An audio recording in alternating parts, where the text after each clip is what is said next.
This is Jamie Drummond for Good Food Revolution. I'm here with Grant MacPherson of Prairie Farms. I'm out in Grey County, overlooking his marvellous crop from this year. So tell us a little bit about what you do up here. Well, we're running a little organic vegetable farm, a market garden in essence. We got about 5 acres here. As we're doing it part-time, we only planted about 2.5 acres. We both basically supply veggies to retail customers. We do a mixed box of veggies. We also have a little grocery stand at a place called the Dépanneur on College Street. It's a great little cafe slash food spot in the city that's growing up in our Brockton neighborhood.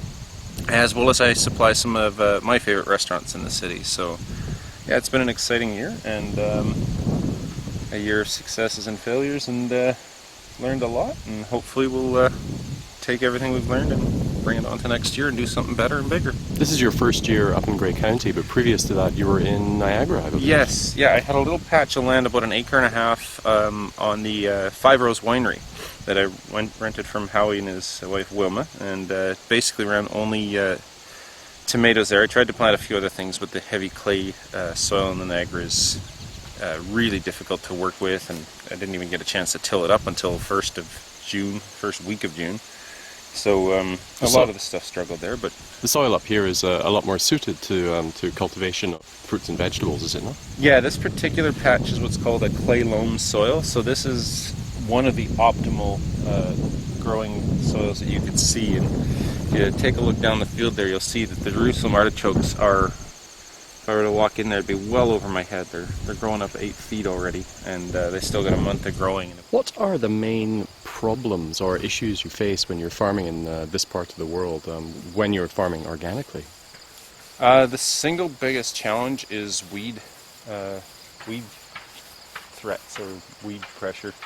As you can see, we've been very busy in the city, and so everything catches up and takes over on you in a matter of weeks.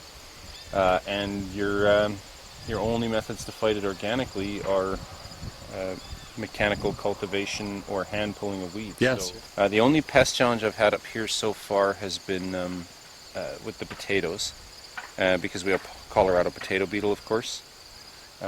Because there are a couple of big-scale commercial potato operations in the area, there's always going to be a lot of potato beetles, and really tough ones because they've been sprayed 1,000 times and survived. So right.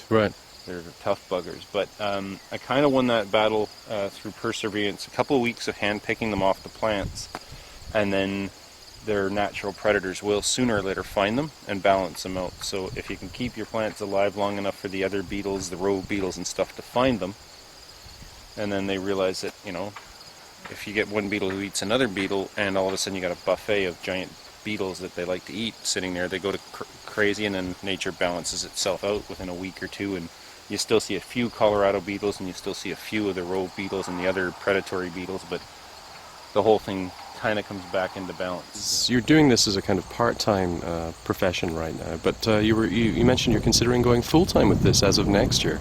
Well, yeah, I'm hoping to actually get up here and farm full-time next summer, and if I can get some volunteers and maybe an intern, because we have this beautiful old farmhouse up here where we'll be able to offer somebody a place to stay and stuff, and hopefully we can turn some serious produce. You look at a 5-acre patch, and it's a big piece of land for growing veggies, and it's on a 97-acre farm, so I can always expand it. So I'd really like to be able to feed a whole lot more people and get more efficient at this, so I can do it more cost effectively for me and for my customers. So. Do you have a website as of yet, Grant, or is there any way that people could find out a little bit more about what you're up to up here? Yeah, absolutely. We have a blog called the Veg Less Traveled, so that has all of our information on it. And we're also on Twitter at Prairie Boy Farms, and we are on Facebook at Prairie Boy Farms. So, fantastic. Absolutely. Thank you very much for joining us today at Good Food Revolution. Thanks.